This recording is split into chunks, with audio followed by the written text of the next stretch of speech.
À quoi sert le FMI?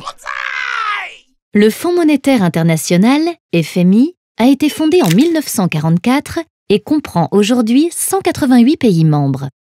Sa mission principale est d'aider un pays confronté à une crise financière.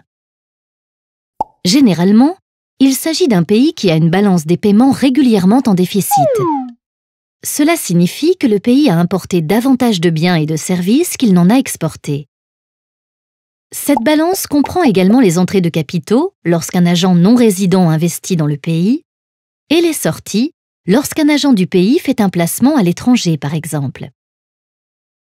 Le déficit de sa balance des paiements peut être comblé grâce aux réserves de devises convertibles, comme des dollars ou des euros, détenues par la Banque centrale du pays. Cependant, lorsque ces réserves s'épuisent, le pays ne peut plus payer ses importations puisqu'il doit les payer en devises convertibles. De plus, personne ne veut lui prêter de l'argent. Une balance des paiements en déficit entraîne donc un épuisement des réserves de devises et une impossibilité d'emprunter. C'est dans cette situation désespérée que le pays fait appel au FMI, qui peut alors lui accorder un prêt. En contrepartie, il lui impose des conditions, sous forme de mesures qui visent à réformer l'économie du pays afin d'éviter de nouvelles crises. Concrètement, il peut s'agir de réduire les dépenses de l'État en privatisant les entreprises publiques ou en diminuant les salaires des fonctionnaires, par exemple. Augmenter les recettes de l'État en augmentant les impôts, par exemple, ou encore ouvrir le pays aux investissements étrangers et au commerce international.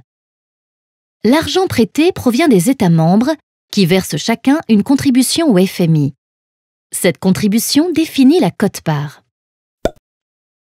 En effet, lorsqu'un pays adhère au FMI, on lui attribue une quote-part basée en partie sur son poids économique, grâce au PIB notamment.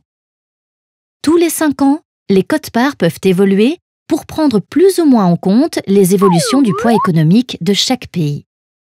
Plus la quote-part est élevée, plus le pays versera une contribution importante au FMI et plus il disposera de voix lors des votes organisés pour prendre les décisions. Actuellement, 12 pays détiennent 60% des quote-parts, dont 17,5% pour les États-Unis. Certaines décisions requièrent une majorité de 85%, ce qui donne aux États-Unis un droit de veto. Aujourd'hui, le FMI subit une crise de légitimité, car la quote-part des pays émergents, comme le Brésil ou la Chine, est encore perçue comme trop faible par rapport à leur poids économique. En outre, l'efficacité des mesures qu'il impose est souvent remise en question.